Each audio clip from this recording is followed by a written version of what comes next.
A Texas man whose execution was halted on Thursday will testify before members of the Texas legislature tomorrow. Robert Roberson will testify by Zoom and plead for his life. Roberson's execution was halted by the Texas Supreme Court Thursday evening after a Texas State House committee subpoenaed him to testify. He was convicted of murdering his 2-year-old daughter in 2002, but many now believe the little girl may have died of natural causes. Fox 4's Amelia Jones is live with how this case has brought together Democrats and Republicans. Amelia. Peyton, Robert Roberson will testify virtually in front of Texas lawmakers on Monday. The lawmakers' decision to subpoena Roberson played a crucial role in halting his execution just hours before it was scheduled to happen. Death row inmate Robert Roberson will share his story in his own words. On Monday, the 57-year-old will testify before the Texas House committee that helped keep him alive. We have all come together with the stark realization that this is a failure of our criminal justice system. North Texas Representative Brian Harrison is part of the committee that discussed Roberson's case on Wednesday. Roberson was convicted of killing his 2-year-old daughter, Nikki Curtis, in 2002.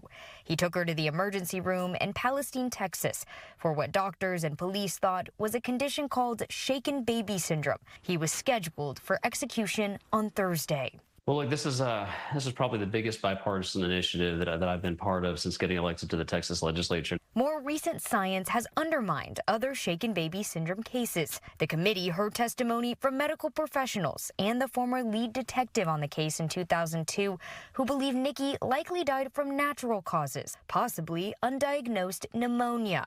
A big point of discussion was why the courts did not overturn Roberson's conviction when state law explicitly addresses cases like this. I now, after that hearing especially, have grave concerns. And I think that every member, Republican and Democrat, of the Criminal Jurisprudence Committee share this concern that our laws might be being so egregiously disregarded by the courts that it might result in a potentially innocent person being put to death. The Texas Board of Pardons and Paroles denied Roberson's request for clemency. The Texas Court of Criminal Appeals also denied his request to stay his execution.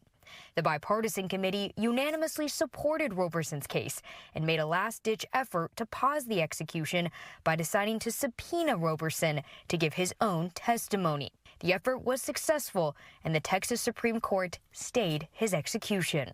We cannot get matters of life and death wrong. And as a very conservative member of the Texas House, I know that governments get things wrong all the time. But if we're going to put someone to death, that is one decision, that is one action. It's irreversible, and we cannot get it wrong. In our conversation with Representative Harrison, he told Fox 4 that he believes Roberson deserves a new trial. The House committee hearing is set to begin at noon tomorrow. Peyton, back to you. Amelia, thank you.